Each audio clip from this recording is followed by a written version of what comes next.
Hey there, it's Shauna. I hope you're doing great. Welcome to your weekly astrology forecast for February 19th. So this week is all about getting in the flow. And I'm calling it that because this week we have a lot of Pisces and Neptune energy. And Pisces and Neptune are about getting into the flow of things. It's about feeling into things versus trying to analytically process something versus trying to intellectually figure it out. So we're feeling into things, more about thinking about things this week. So I'm excited to share the astrology of this week with you, and then I have 3 tips for you to have an amazing week. So first thing that's happening is we have a Venus-Neptune combination. So we have Venus and Mercury conjunct Neptune. So Venus is about relationships. It's about what it is that we value, what we're attracted to, and how we socialize with other people. Mercury is about our thought process. It's how we communicate. It's how we think about things, and it's also how we share ideas. Neptune, so these two are more personal planets. It's like, okay, how do we interact with each other? How do we communicate with each other, etc. Neptune is about mysticism. It's about spiritual connection. It's about connecting to the energy of something. It's also related to intuition, and it can signal where something is dissolving and falling away. Think of Neptune as like the ocean, the beach, the sand by the ocean. Like everything's kind of more malleable, so to speak. And so these two, like relationships and communication, meeting with Neptune, it means that it signals where there's something that is shifting and changing, where something is dissolving and falling away, and where there can also be deeper feeling as well.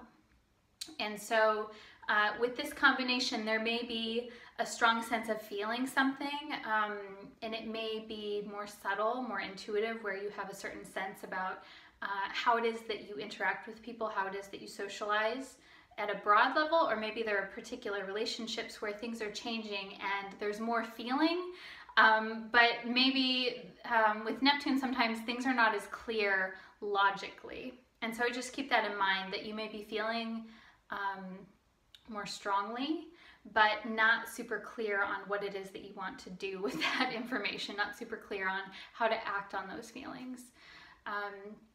And that leads to the other aspect that's happening this week, is we have Venus square Mars. And so this is interesting because Venus is how we socialize, it's relationships, right? And then Mars is how we act, it's how we assert ourselves. And Mars is also about drawing boundaries. And so this is really interesting that we have this in the mix too, because we're already talking about how it is that we relate to each other and feeling into things more, feeling into our relationships. And then we have Venus and Mars, where it's like, okay, maybe there's some level of like self-assertiveness or drawing a boundary that is shifting too. And I'm wondering if there's a certain element of like, we feel something and we feel like things are changing, and then we express that and we assert that. Or we allow others to assert themselves more freely. It could go, either way. And the other piece of this, the last thing that's happening this week, is we have the first quarter moon in the sign of Gemini. And this is happening on Friday. So the first quarter moon is a point within the lunar cycle where there is a challenge or something that we need to meet. It's about meeting with people, situations, with challenge head on. And this is in the sign of Gemini, so it's about communication. It's about talking it out. It's about processing things at a more verbal kind of level. And so this week is really interesting how everything kind of comes together. It's a heavy focus on relationships and connections, how we draw boundaries with one another, how it is that we assert ourselves, how it is that we go after what it is that we want. Venus and Mars square can also denote where we assert what it is that we value and where we speak up when we do want something.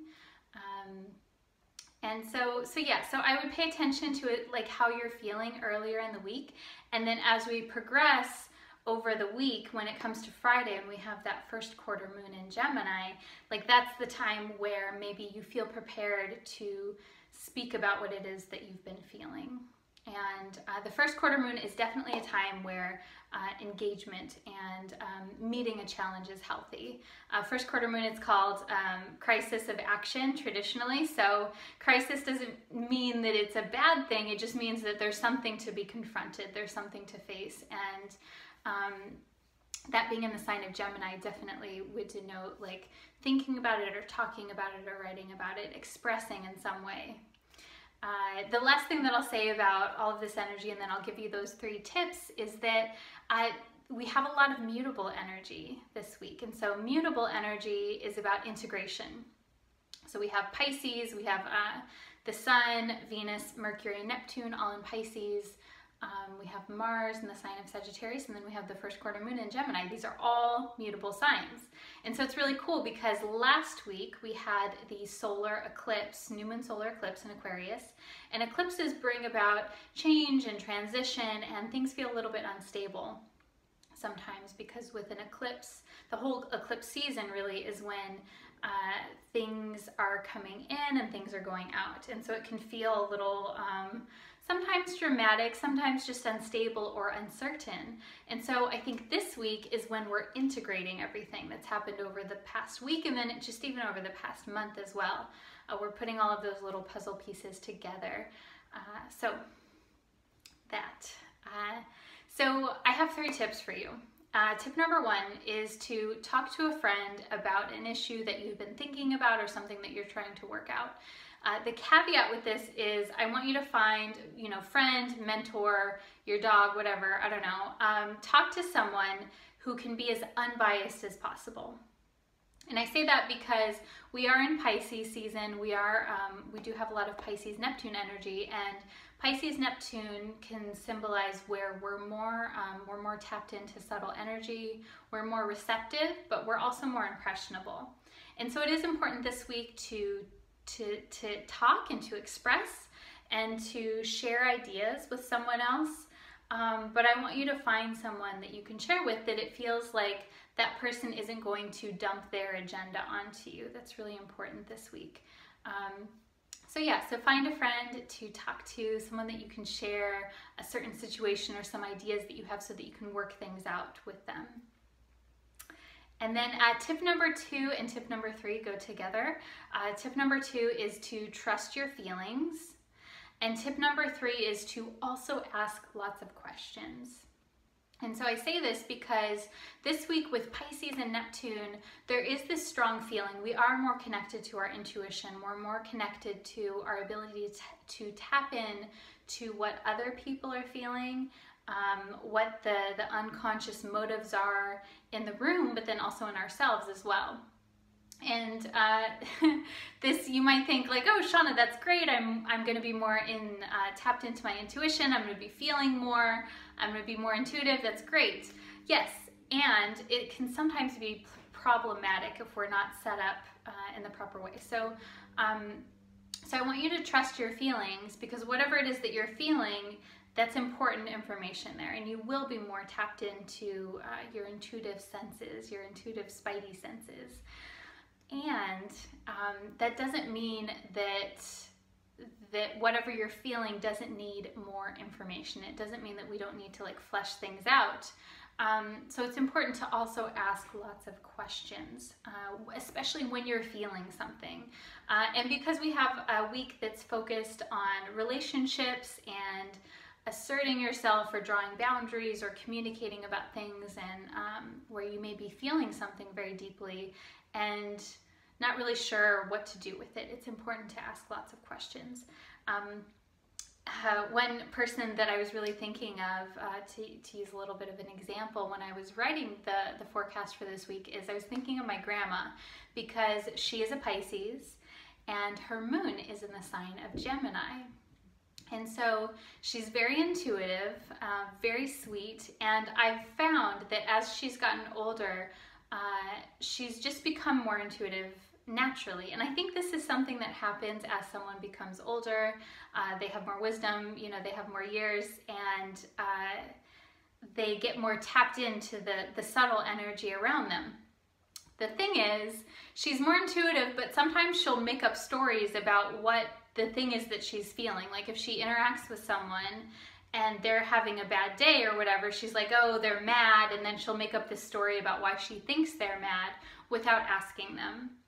And so I think it's important as, like, if you're an empathic person in general, if you already feel things, if you're a sensitive person, but regardless, this week we're all going to be more sensitive. We're all going to be picking up more things than we normally would.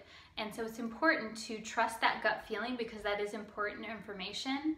If you're picking up something from someone and you feel like a certain sense of, like, maybe they're angry, or maybe they're upset, or they're nervous, or maybe they're happy, whatever it is, it's important to also question what that actually means. Because I find that sometimes we'll get a feeling about someone and we'll think that it's about us, that they feel that way because of us, and oftentimes it's not that, it's because of something else in their life. And so I think that's important this week, to know that we have to do both. We need to, or it helps if we trust what we're feeling, but then we also ask for more information as well. And we're set up to do that. We're set up to receive that with that first quarter moon in Gemini. I have a quote that I want to read for you, and then I have a special surprise thing too. So this is turning out to be a long weekly episode. I hope you'll stick with me. So this is from Codependent No More by Melody Beattie, which is one of my favorite books. And I like it in particular for any time that we have a Neptune kind of transit, because I think that she speaks to a lot of things that can come up when we have Neptune or Pisces involved. So she says, overreacting may impair our mental functioning. Decisiveness is hindered by worry about what other people think, telling ourselves we have to be perfect, and telling ourselves to hurry. We falsely believe we can't make the wrong choice. We'll never have another chance, and the whole world waits and rises on this particular decision. We don't have to do these things to ourselves. We can evaluate our behavior. We can make decisions about what we need and want. We can figure out what our problems are and what we need to do to solve them. We can make these little decisions and these big decisions. And so I like this a lot for this particular week, because there is this focus on connecting with what it is that you want and what it is that you need, and then how do you own that? Like, how do you express that? And that's important. That feels like a very important theme this week. Okay, and then last thing I have for you is something new that I want to try this week. I've really been enjoying these animal cards, and if you follow me on Instagram, you know that I like to post when I see an animal. I think that the symbology of animals is really interesting and helpful. So I'm going to pull an animal card for us as just one last little tidbit of information, one last little guiding sign to seal up the week. And I haven't chosen this in advance, like I'm literally shuffling the cards right now, so we'll see what I choose, so I don't know what it is. And then you can tell me what you think. Okay, so, oh, so I pulled the butterfly. Look at how sweet is that? That's cool. So the butterfly, and then this is this little triangle thing is the air symbol. So this is cool. So I think this is a perfect card for the week following the eclipse season, because eclipses are about transition and about rebirth. And the butterfly is the symbol of that newness, the symbol of after we've been through the process of cocooning ourselves and changing and transforming, and then what comes out after that. The butterfly is also very much about celebration and being able to own what it is that you're feeling, like being able to be proud and to express. Like the butterfly wings are very expressive and beautiful. So maybe you have other thoughts about that. If so, leave me a comment below. I'm curious what you guys think about that. And if you like the card, or if you don't like me pulling a card, let me know too. I always like to hear what you think. So that being said, that is your horoscope for the week. I hope that you have an amazing week. If you want to get more into this astrology for this week, more in depth than I did today, you can listen to the Feminine Principle podcast that I co-host with my astro friend Mel of Energetic Principles. I'll have a link down below. You can listen to that on iTunes, Podbean, or YouTube. And then another thing that I have for you that I've just created is my meditation membership. And so that is a guided meditation every single week that you get. That's about 10 or 15 minutes long, and it's created specifically for the astrology of the week. So it's really great if you want to learn how to meditate, or if you want to be more consistent with your meditation practice. And then lastly, I am offering readings. I'll be doing readings via phone or FaceTime on the 25th this week. So that will be my date for February. So if you're interested in a reading, if you want to get a forecast for the year ahead, send me an email. I have a link down below for my email address. So I'm doing these just about once a month or so, and the focus is more on forecasting for the year. So if you want to find out what's in store for you, how to plan your year, especially we have Venus retrograde and Mars retrograde later this year. So an excellent way to plan. So if you are interested in that, send me an email and we'll get in touch. Wishing you an amazing week and sending lots of love. I'll talk to you soon. Namaste.